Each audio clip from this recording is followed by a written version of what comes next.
So friends, पिछले lecture में हमने यूजीसी पेपर वन के टॉपिक हम डिस्कशन कर रहे थे।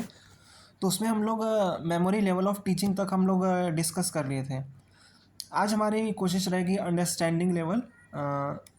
आज हमारी जो कोशिश रहेगी, जो हमारा टॉपिक ऑफ डिस्कशन रहेगा, वो बेसिकली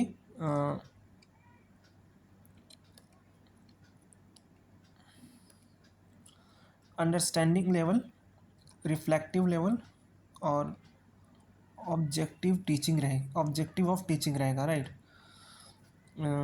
शायद ये दिख नहीं रहा है, मैं इसको और क्लियर कलर कर देता हूँ।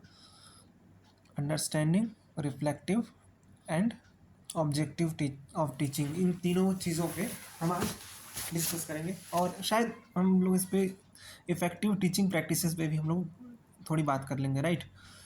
तो मैं आपको बता देता हूँ कि हम लोग पिछले लेक्चर में हम लोग कहाँ तक पहुँचे थे। तो हम लोग जो है पिछले लेक्चर में ये मेमोरी लेवल के बारे में हम लोग बात कर रहे थे, ठीक है, और जीन पिगेट पे यहाँ पे बात कर लिए थे। अब आज हमारा टॉपिक ऑफ डिस्कशन रहेगा अंडरस्टैंडिंग लेवल ऑफ टीचिंग, और उसके आगे का जो फर्दर मोर टॉपिक। और आज हमारी ये कोशिश रहेगी कि हम आज टीचिंग एप्टीट्यूड को ख़त्म कर देंगे, ठीक है, और अगले लेक्चर से हम अपने नए की शुरुआत करेंगे, नए टॉपिक की शुरुआत करेंगे, राइट। तो हम आते हैं अब अपने नेक्स्ट टॉपिक पे, जो कि हमारा है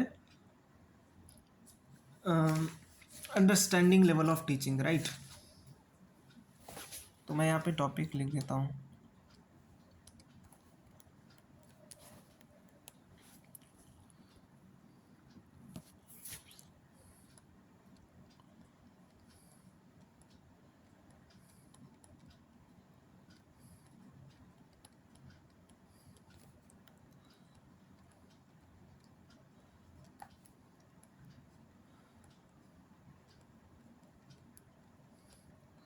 understanding level of teaching, right. तो जो हमारा अंडरस्टैंडिंग लेवल ऑफ टीचिंग रहता है उसे हम सेकेंडरी लेवल ऑफ कहते हैं, right.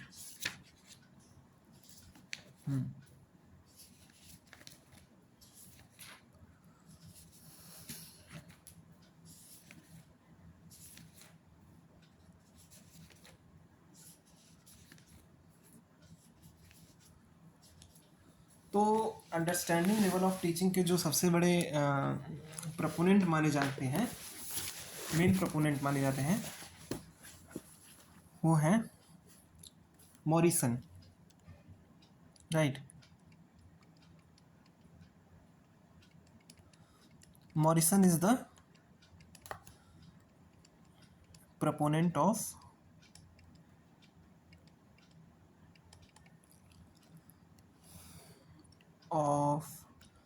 understanding level of teaching,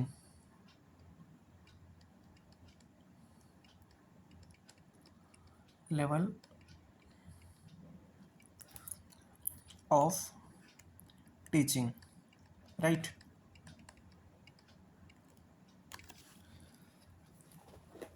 It's a memory plus insight as it goes beyond just memorizing facts, ठीक है। तो ये जो है ना, ये बेसिकली मेमोरी प्लस इनसाइट, इन दोनों का ब्लेंड है।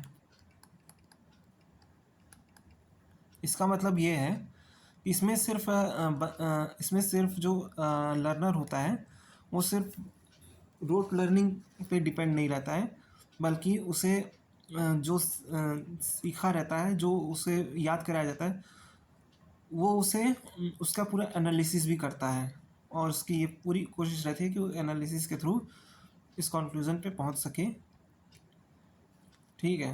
तो एक मेमोरी लेवल ऑफ टीचिंग से एक लेवल ऊपर है अंडरस्टैंडिंग लेवल ऑफ टीचिंग, क्योंकि नाम से ही है लग रहा है। तो वही लिखा, वही है कि it makes a people understand the generalisation, principles, facts and some application parts also. तो जो लर्नर है उसको ये समझने में मदद करता है जितने भी तरह के जनरलाइजेशन होते थे, जितने भी तरीके के जनरलाइजेशन होते हैं, जनरलाइजेशन, प्रिंसिपल्स,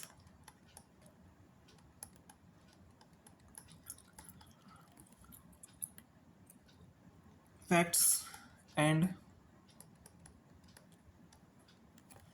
सम एप्लीकेशंस, सम एप्लीकेशंस, राइट। तो ये तो हमारा हो गया understanding level. There is higher development of cognitive abilities, right. तो यहाँ पे जो कॉग्निटिव एबिलिटीज़ होती हैं लोगों के अंदर छिपी हुई होती हैं, कॉग्निटिव एबिलिटीज़, उसके जो डेवलपमेंट के चांसेस हैं यहाँ पे ज़्यादा होते हैं।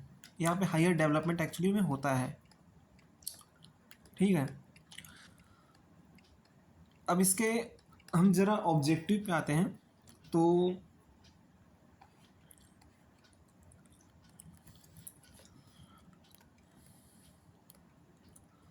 कलर चेंज कर देते हैं ताकि हेडिंग समझ में आए। तो ऑब्जेक्टिव इसका जो बेसिकली है,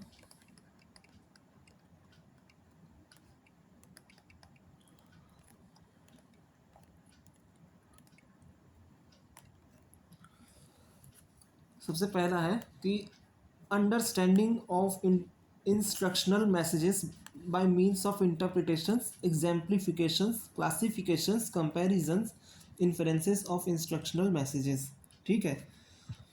तो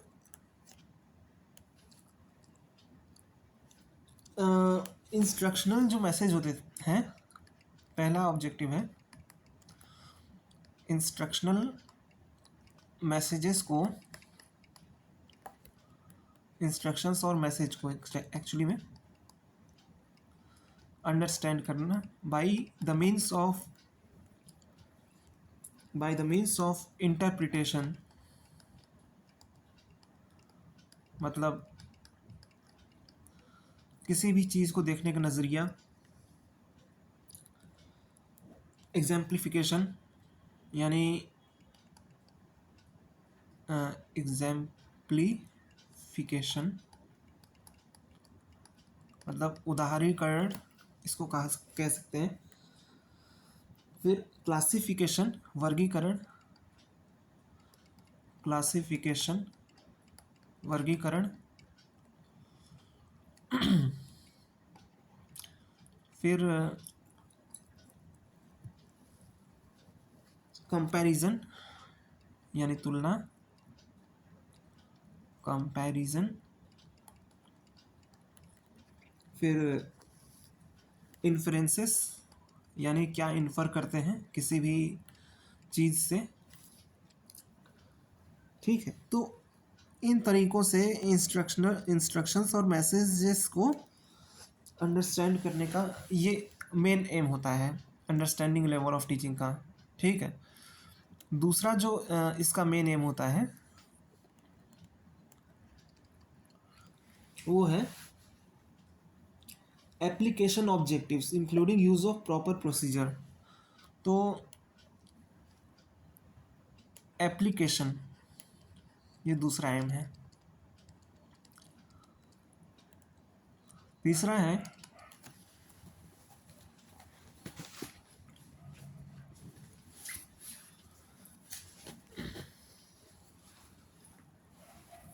the subject matter is wider and more detailed. It includes application of principle and generalization of real life situations, right। तो तीसरा है subject matter, wide subject matter,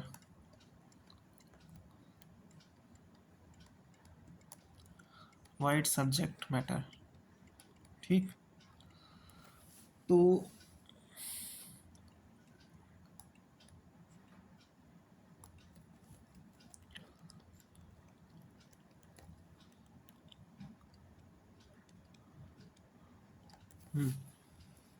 तो ये है। अब टीचिंग मेथड और इक्विपमेंट इसमें क्या लगते हैं, तो अगेन इसमें टीचिंग मेथड और इक्विपमेंट जैसे मैंने अंडरस्टैंडिंग मेमोरी लेवल में बात किया था, तो यहाँ पे भी कुछ इक्विपमेंट्स हैं।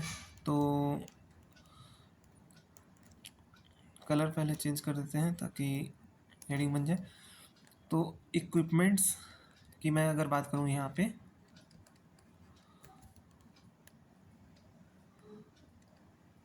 इक्विपमेंट्स,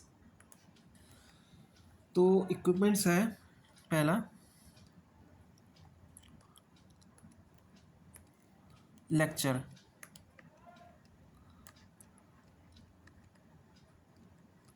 दूसरा है डिस्कशन मेथड,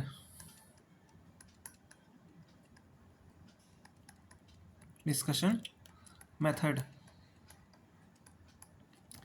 तीसरा है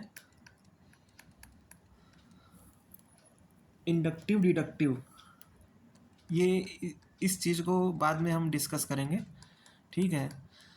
अभी इतना समझ लेते हैं कि ये एक इक्विपमेंट है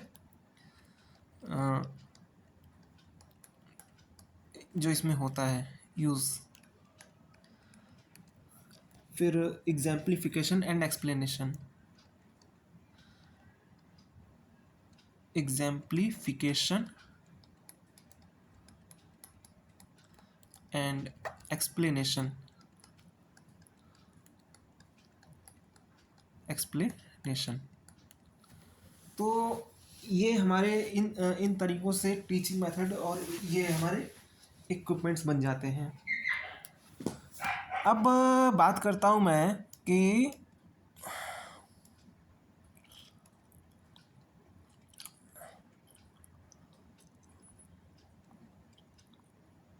वेट ए मिनट,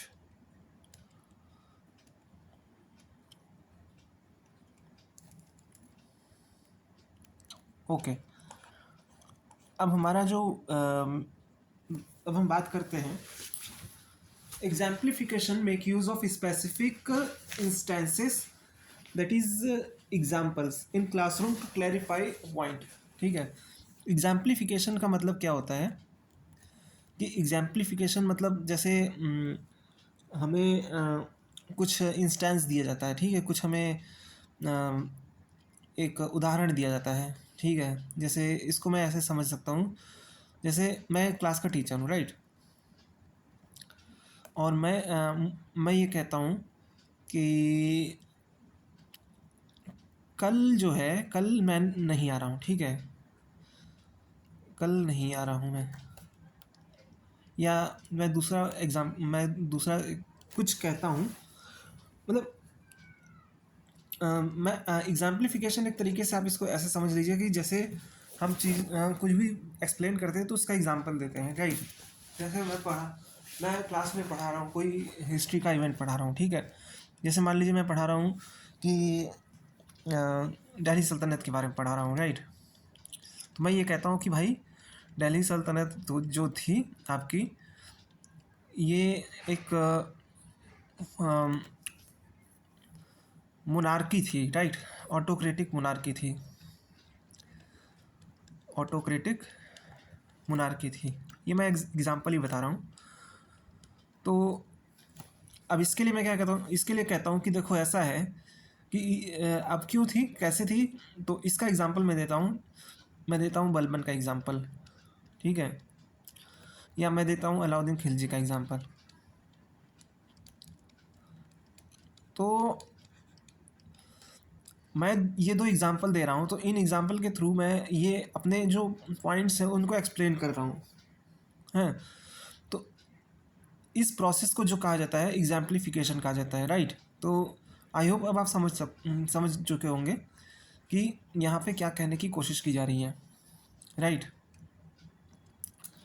तो वही बात है कि exemplification make use of specific instances in classroom to clarify a point, to add interest और टू परसुएड, ठीक है। मतलब किसी इंस्टेंस को लेकर यहाँ पे मेन चीज़ होता है इंस्टेंस को सेंटर में रखकर उसको किसी एग्जाम्पल के थ्रू बताना, ताकि जो क्लासरूम में बच्चे हैं उनको चीज़ें समझ में आए और उसमें इंटरेस्ट पैदा करें। और इस तरह से इंस्टेंस के ज़रिए मतलब कोई भी स्पेसिफिक इंस्टेंस के ज़रिए वो टीचर की बात को माने और उसे कंसीडर करें। ठीक, तो ये होता है एग्जाम्पलिफिकेशन। तो इसके लिए जो एग्जाम्पलिफिकेशन के लिए जो इंस्ट्रूमेंट वो यूज़ करते हैं वो या तो मॉडल कर सकते हैं, मॉडल्स, या चार्ट्स कर सकते हैं, या फ्लैश कार्ड कर सकते हैं, राइट, या आपके पिक्चर्स कर सकते हैं। तो बेस्ड ऑन दी अवेलेबिलिटीज़ वो ये काम कर सकते हैं, राइट। तो the learner can comprehend the concept more easily with the help of teaching aids. The teacher must use the right aids and equipments as per the need and level of students. तो जो student का level है और जो उसकी need है उसी के हिसाब से टीचर इन इक्विपमेंट्स को यूज़ करना चाहिए। ठीक है, अब अगला जो हमारा इशू आता है वो इवैल्यूएशन का है।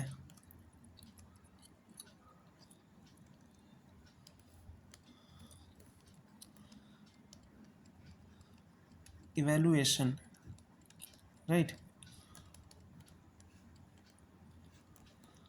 तो ये क्या होता है बेसिकली,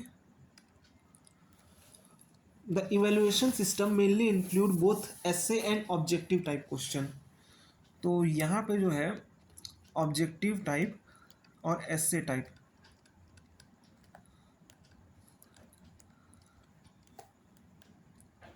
इन दोनों ही ज़रियों से इवैल्यूएशन किया जाता है, राइट। इवैल्यूएशन में क्या होता है basically, understanding level needs a more comprehensive evaluation. जो आपका मेमोरी लेवल ऑफ टीचिंग होता है उसमें आपका इवैल्यूएशन तो ऐसे होता है कि बच्चे को कितना याद है, कितना वो रोट लर्निंग के जो थ्रू आपका रिटेन कर पा रहा है, वो उससे आपका इवैल्यूएशन हो जाता है। लेकिन यहाँ पे जो इवैल्यूएशन का जो सिस्टम है वो थोड़ा सा अलग होता है।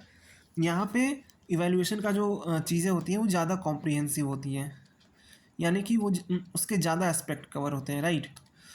सिर्फ बच्चे को कितना याद है इस चीज़ से हम अंदाज़ा नहीं लगा सकते, या किस चीज़ कितना उसे पता है इस चीज़ से अंदाज़ा नहीं, बल्कि हम ये भी समझना चाहते हैं कि वो बच्चा जो इस चीज़ सीखा है वो उसके प्रति कितना ज़्यादा किस वे में इसको चीज़ों को अंडरस्टैंड किया, किस लेवल तक अंडरस्टैंड किया है, ठीक है।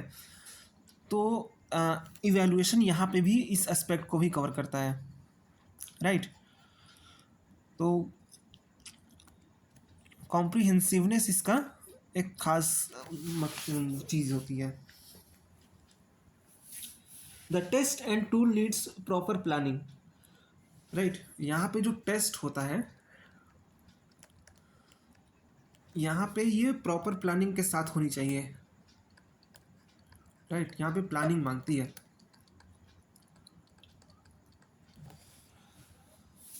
तो ये तो हो गया आपका इवैल्यूएशन का सिस्टम। अब इसके बाद आता है role of teacher and learner. Understanding level में अंडरस्टैंडिंग लेवल ऑफ टीचिंग में टीचिंग का रोल जो होता है, टीचर का क्या रोल होता है, role of teacher and learner, right.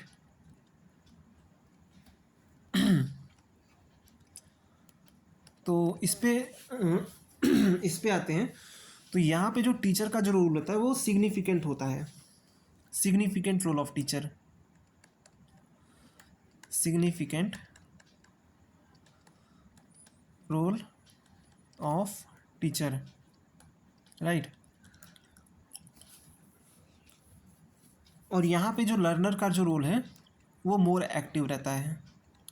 Memory level में हमारा लर्नर का जो रोल था वो एकदम से इनएक्टिव था, ठीक है। लेकिन यहाँ पे लर्नर का जो रोल है, learner role is more active. यहाँ पे उसे सिर्फ फैक्ट को मेमोराइज करने तक उसका रोल नहीं रह जाता है, बल्कि वहाँ पे उसे अंडरस्टैंड भी करना रहता है कि वो किस चीज़ में या किस वे में चीज़ों को वो अंडरस्टैंड कर रहा है, राइट। तो ये हमारा इसका रोल के बारे में हमने डिस्कस कर लिया। अब हमारा आता है नेक्स्ट लेवल ऑफ टीचिंग, जो कि है हमारा reflective level of teaching, right. तो रिफ्लेक्टिव लेवल ऑफ टीचिंग जो होता है हमारा,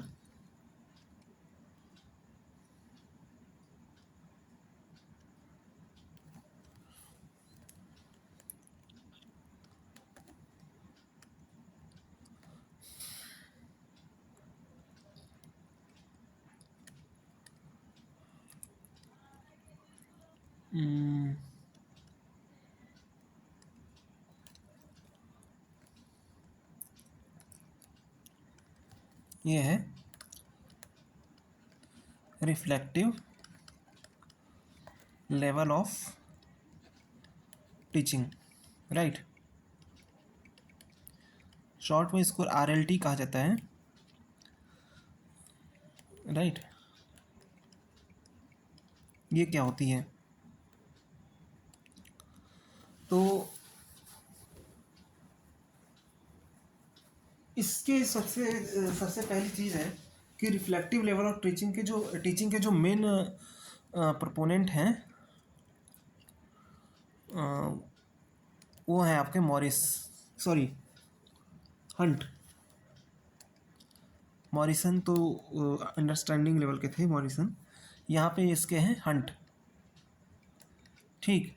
हंट इसके मेन प्रोपोनेंट हैं। फिर यहाँ पे क्या होता है, this level is highest and most practical level of teaching. ये जो लेवल ऑफ टीचिंग होता है हाईएस्ट और most practical level of teaching, practical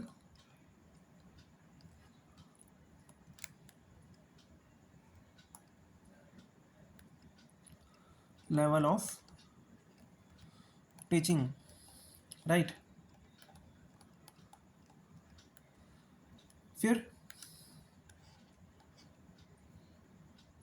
page कम पड़ गया,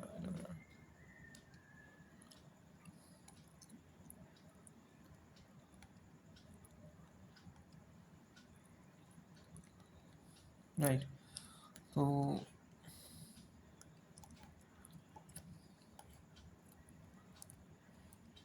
हाईएस्ट लेवल ऑफ टीचिंग होता है। तो फिर इसके यहाँ पे जो society expect that a person should be able to understand the whole scenario and apply his knowledge, ठीक है। तो यहाँ पे जो सोसाइटी है वो लोगों से एक बंदे से एक्सपेक्ट करती है कि वो चीज़ों को बेहतर तरीके से अंडरस्टैंड करे और उस अपनी नॉलेज का वो सोसाइटी के लिए बेहतर ढंग से इस्तेमाल करे, राइट। इसे जो है इंट्रोस्पेक्टिव लेवल भी कहा जाता है। रिफ्लेक्टिव लेवल को इंट्रोस्पेक्टिव लेवल भी कहा जाता है, इंट्रोस्पेक्टिव लेवल भी कहा जाता है, ठीक। It is highly thoughtful and useful. इसके बारे में कुछ और पॉइंट्स मैं बता रहा हूँ। हाईली थॉटफुल और यूजफुल है, ठीक है। दूसरा है, और यहाँ पे जो रोल होता है ना, यहाँ पे जो सबसे ज़्यादा रोल होता है, प्यूपिल ऑक्युपाइज प्राइमरी प्लेस,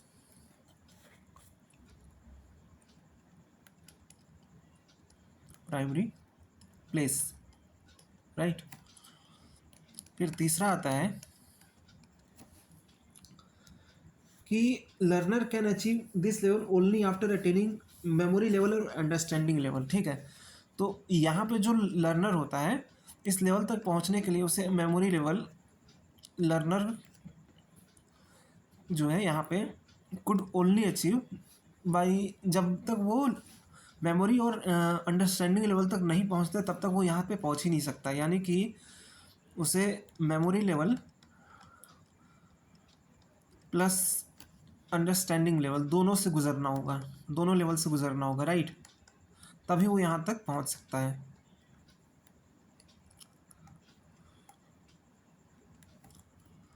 फिर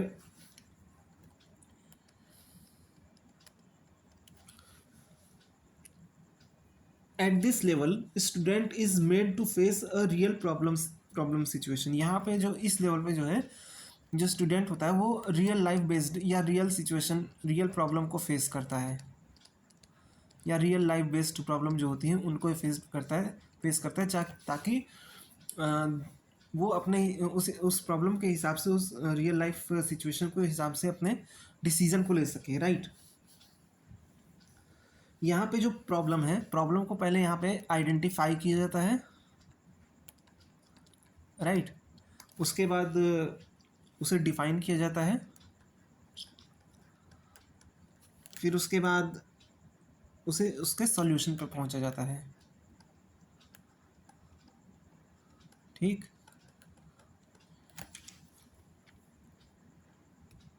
और यहाँ पे जो है यहाँ पे जो सबसे महत्वपूर्ण चीज़ है, यहाँ पे जो टीचर होता है उसे ज़्यादा डेमोक्रेटिक होना चाहिए। Teacher needs to be more democratic, यानी कि उसे एक तरह से हर जगह दखलंदाजी नहीं करनी चाहिए। यहाँ पे जो टेस्ट होता है बेसिकली वो आपका ऐसे टाइप होता है। ऐसे टाइप होने का मतलब ये है कि यहाँ पे जो लर्नर्स हैं, यहाँ पे लर्नर जो होता है वो किसी भी टॉपिक पे एक आर्टिकल लिखता है, राइट, और वो आर्टिकल कितना इम्पैक्टफुल है ये उसकी अंडरस्टैंडिंग पे डिपेंड करता है, या फिर उसके जो एनालिसिस करने का या फिर उसके इंटरप्रिटेशन का जो वे है ये इस पे डिपेंड करता है कि वो आर्टिकल कितना अच्छा है, राइट। तो ये इसकी खास बात है। अब मेरिट्स क्या है, अब इसके मेरिट्स पे भी हम बात कर लेते हैं थोड़ा सा।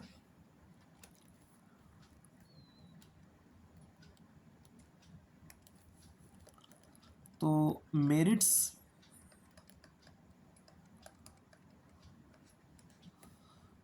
इसका ये है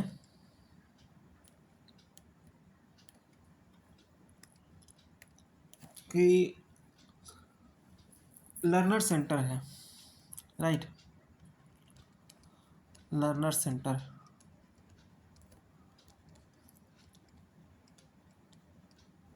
दूसरा मेरिट है यहाँ पे टीचर और लर्नर के बीच में इंटरेक्शन ज़्यादा होता है, ठीक है। और तीसरा है ये हायर क्लास के लिए ज़्यादा अप्रोप्रिएट होता है, appropriate for higher classes, right. अब इसके डिमेरिट्स भी हैं कुछ।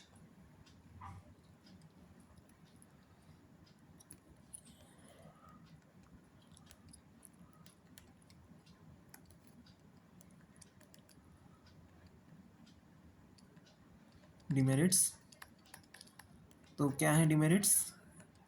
सबसे पहला डिमेरिट इसका ये है कि suitable for mature children, suitable for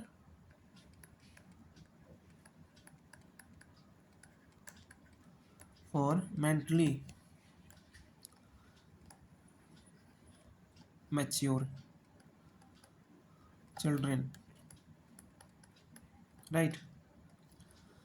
दूसरा है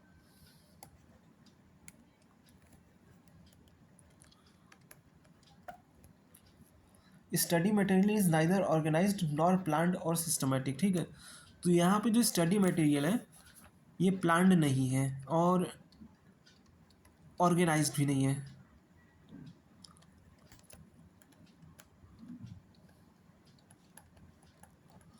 तो ये इसके दो डिमेरिट्स में निकल के आते हैं।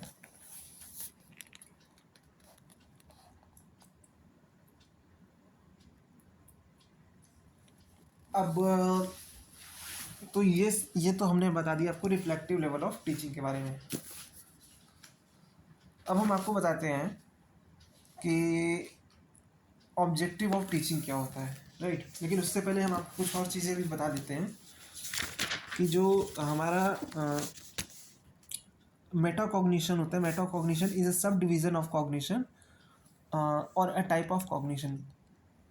मेटाकॉग्निशन को अगर हम डिफाइन करें तो ये मतलब होता है साइंटिफिक स्टडी से। ठीक है, मेटाकॉग्निशन मतलब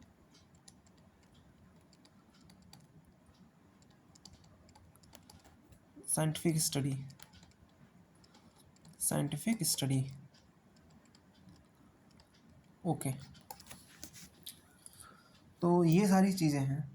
और cognition is a mental process that includes memory, attention, producing and understanding languages, reasoning, learning, problem solving and decision making. तो ये कॉग्निशन मतलब एक तरीके से कंप्लीट प्रोसेस होता है जहाँ पे आपको डिसीजन मेकिंग होता है, मेमोरी को होता है, अटेंशन लेना होता है और कुछ चीज़ें प्रोड्यूस करनी होती हैं, लैंग्वेज को अंडरस्टैंड करना होता है, रीजनिंग करनी होती है, लर्निंग करनी होती है। तो ये एक बहुत ही कॉम्प्लेक्स प्रोसेस होता है। ठीक है, फिर उसके बाद आते हैं तो टीचिंग में जो सबसे ज़्यादा अहमियत, सबसे बड़ी चीज़ होती है वो आपको बताया था मैंने कि इन्वायरमेंट बहुत बड़ा रोल करता है। ठीक है, इन्वायरमेंट फॉर टीचिंग ये एक बहुत बड़ा रोल प्ले करता है। और यहाँ पे जो है ना, ये teaching is dominated by communication which is very dynamic in nature. तो यहाँ पे जो टीचिंग होता है ये मेनली कम्युनिकेशन बेस्ड होता है और ये बहुत ही ज़्यादा आपका डायनामिक होता है क्योंकि कम्युनिकेशन पर्सन टू पर्सन बदलते रहता है। As student depend upon teachers, student are assume to be dependent variables. ठीक है, तो जाहिर सी बात है कि यहाँ पे जो स्टूडेंट्स होते हैं वो बेसिक लेवल पे बात करें तो टीचर पे ही ज़्यादा डिपेंड रहते हैं और इसलिए वो ज़्यादातर डिपेंडेंट वेरिएबल होते हैं। और यहाँ पे टीचर जो है अपने मन हिसाब से, अपने हिसाब से उन्हें मैनिपुलेट करता है। वो कहावत है ना कि शिक्षक जो होता है, शिक्षक एक ऐसा कुम्हार होता है, ऐसा कुम्हार है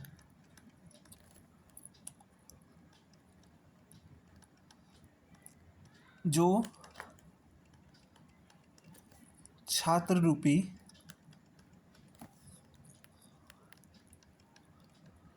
मिट्टी को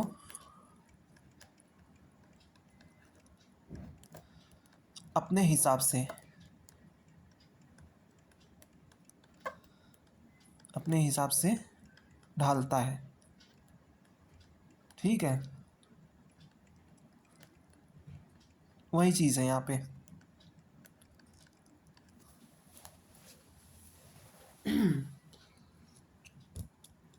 तो वही चीज़ यहाँ पे बताई गई है। फिर उसके बाद आते हैं ऑब्जेक्टिव ऑफ टीचिंग के बारे में। ठीक है, टीचिंग के क्या मकसद होते हैं। जो टीचिंग का जो सबसे बड़ा जो ऑब्जेक्टिव होता है वो कॉग्निटिव डोमेन का होता है। ठीक है,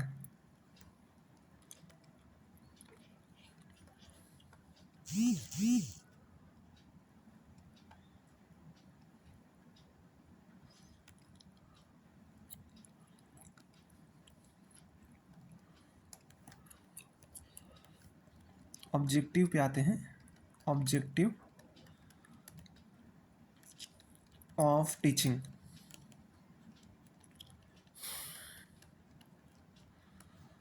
तो टीचिंग का ऑब्जेक्टिव ये कहता है कि यहाँ पे जो है पहला है cognitive domain, right, cognitive domain. और यहाँ पे जो है ये चीज़ जो होती है आपके डेवलपमेंट ऑफ इंटेलेक्चुअल कैपेबिलिटीज होती है, development of intellectual capabilities,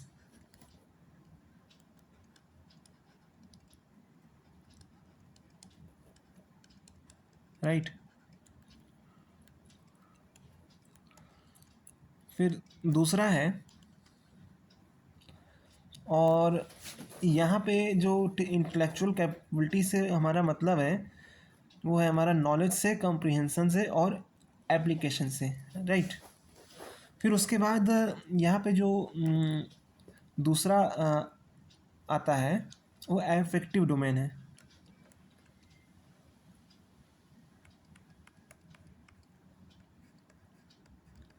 affective domain. इसको बताने से पहले मैं कुछ इंटेलेक्चुअल कैपेबिलिटीज़ के बारे में और बता देता हूँ। इसके कुछ कंपोनेंट्स, राइट, क्या है? पहला है नॉलेज, दूसरा है कॉम्प्रिहेंशन,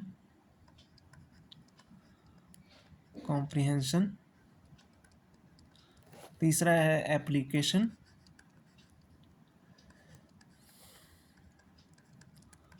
चौथा है एनालिसिस,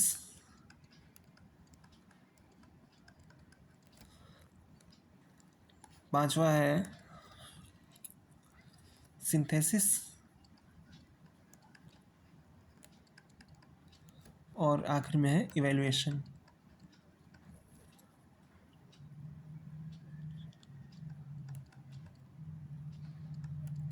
ठीक।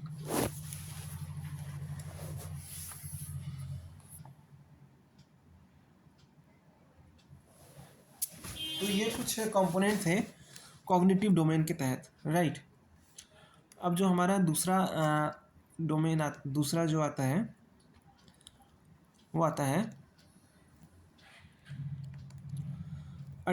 Affective domain, affective domain. यहाँ पे बेसिकली क्या होता है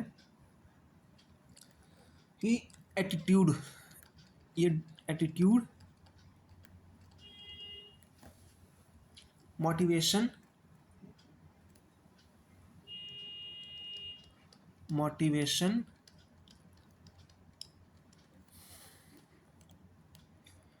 willingness to participate,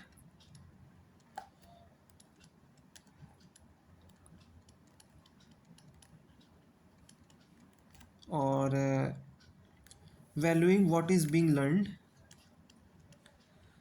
valuing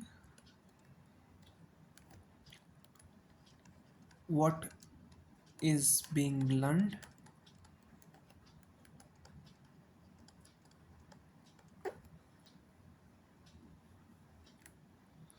and ultimately incorporating the values of discipline, values of discipline। ये इस चीज से डील करता है अफेक्टिव डोमेन, राइट। इसके जो कंपोनेंट्स बताए गए हैं वो है रिसीविंग,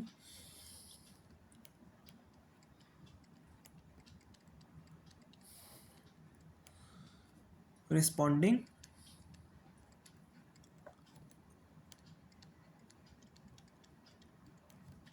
तीसरा है ऑर्गेनाइजिंग,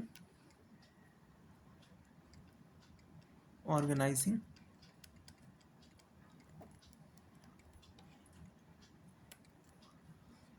कैरेक्टराइजेशन,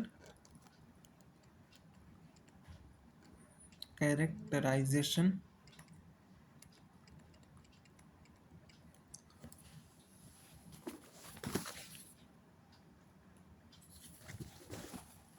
वैल्यूइंग,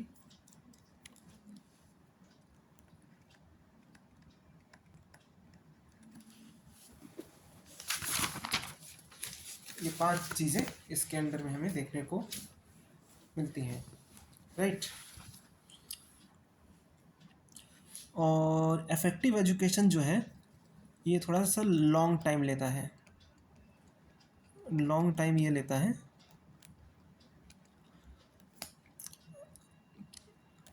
तो ये इसकी कुछ खासियत हैं। फिर इसके बाद आखिर तीसरा आता है ऑब्जेक्टिव इसका, साइकोमोटर डोमेन, साइकोमोटर डोमेन।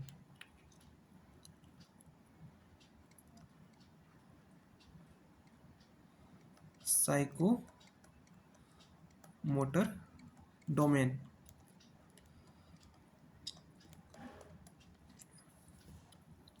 ये टेक्निकल स्किल के एक्विजिशन से रिलेटेड है, टेक्निकल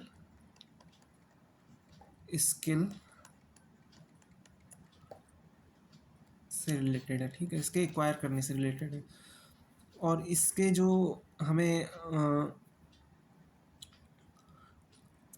लेवल्स देखने को मिलते हैं, पहला है इमिटेशन, इमिटेशन, दूसरा है मैनिपुलेशन, मैनिपुलेशन, तीसरा है प्रिसीजन, चौथा है आर्टिकुलेशन, आर्टिकुलेशन, और पांचवा है नेचुरलाइजेशन, ठीक। तो हमने यहाँ पे ऑब्जेक्टिव ऑफ टीचिंग के बारे में हमने बात कर लिया है। तो अब अगले टॉपिक से अगले लेक्चर से हम बात करेंगे इफ़ेक्टिव टीचिंग प्रैक्टिसेस के बारे में, राइट। जो हमारा अगला टॉपिक होगा इसमें वो हमारा होगा इफ़ेक्टिव टीचिंग प्रैक्टिसेस। मैं आपको एक बार इस पर दिखा देता हूँ, ये है हमारा, ये थोड़ा सा लंबा टॉपिक रहेगा, इफ़ेक्टिव टीचिंग प्रैक्टिसेस। हमने बाकी सब तो कवर कर लिया है, ये हमारा आखिरी टॉपिक रहेगा, इसमें थोड़ा सा 1-2 दिन लग सकता है, तो होपफुली हम लोग इसको भी जल्दी कंप्लीट कर लेंगे। तो चलिए आपसे नेक्स्ट वीडियो में मिलते हैं, तब तक के लिए अपना ध्यान रखिए और सही सलामत रहिए। Good bye.